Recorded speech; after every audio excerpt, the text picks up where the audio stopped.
day 17. I actually went through and counted up the days this time. And today is going to be a lot of wide open beach walking, which I like. And I think I'm actually starting to acquire the patina of a thru hiker.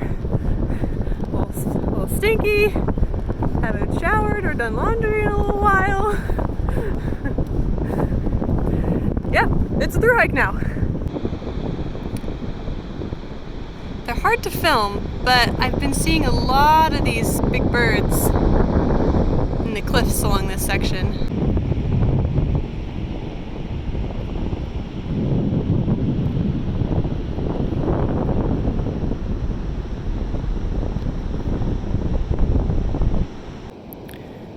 Thought this one was interesting. It's kind of like a membrane around this rock. Not gonna keep it though.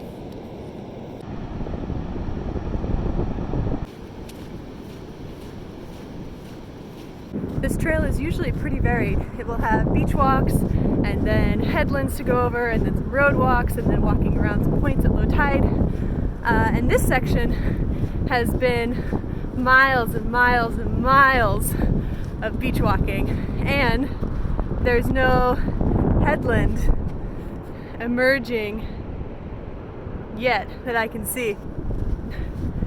I've been having a lot of fun beachcombing today.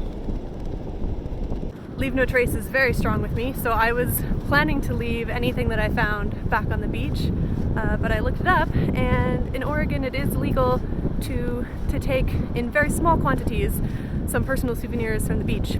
They should be non-living items such as agates, fossils, small stones, not to exceed 3 gallons per calendar year, so a few tiny little rocks is okay. Don't really want to get my shoes wet today, so just take them off. Ooh.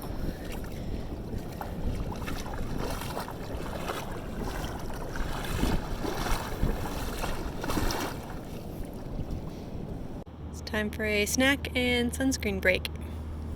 Going to start soaking my noodles for lunch. Not sure about these ramen noodles, so I'm starting the soak a bit earlier. I think they may need extra time.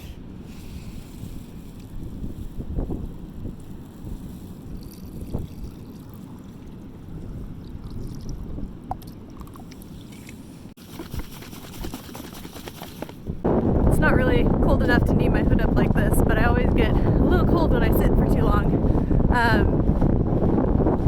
And I just realized that I was sitting at near Brian Booth Park or something, and I should really check all of my maps more often, because in about 2 miles I'm getting up to Seal Rocks, which my one map routes you around the roads to get around it, but then another map says, oh, well, if you get there at low tide, you can cross it, and low tide is right now.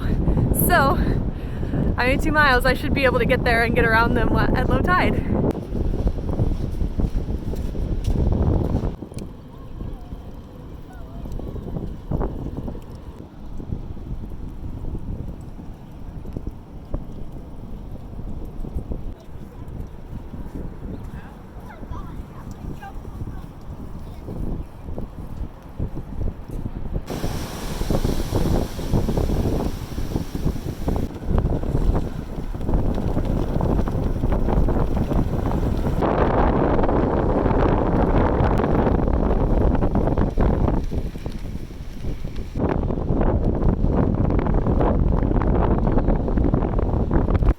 Although you can get around a lot of Seal Rocks during low tide, you can't get around the full thing. So, taking this exit off the beach, pop around, and come back down. Oh, this is fun. I'm in the Seal Rocks Park, looking down on where I was just a few moments ago.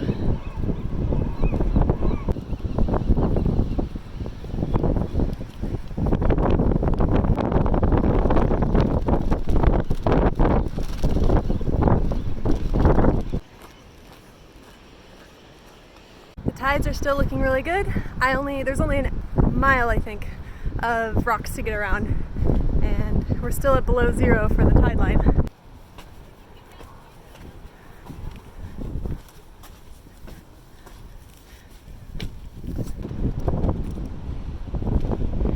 Sort of the first rocky crossing, and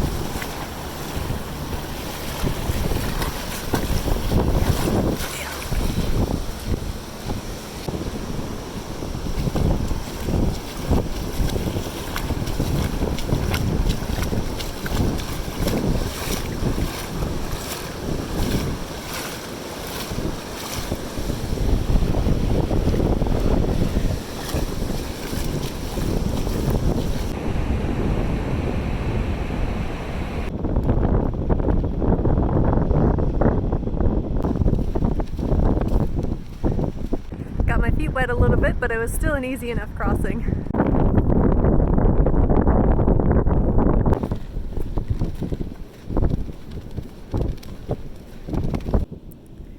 The noodles soaked up great. Just walked through the little community of Bayshore, and I'm going to come to another Conde McCullough Bridge. There's sort of a concrete park, I guess, at the entrance, in the same design style as the bridge.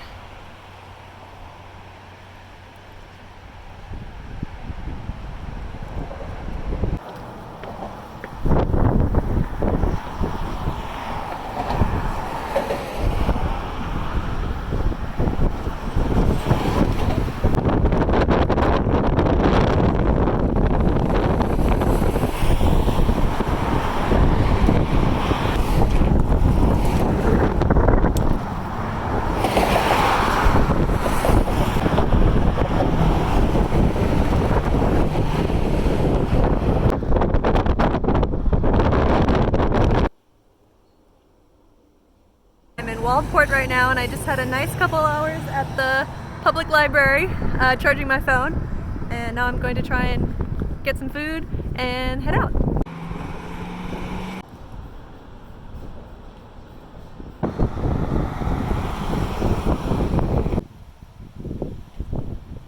It's high tide right now, so going south I can't walk along the beach next to the seawall going out of Waldport.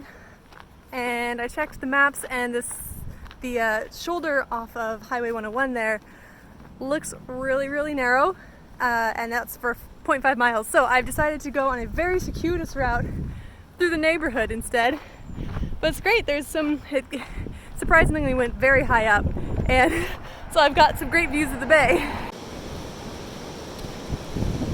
I just came through Governor Patterson Recreation Site, and next I'm going to Wakanda Beach. It's a place.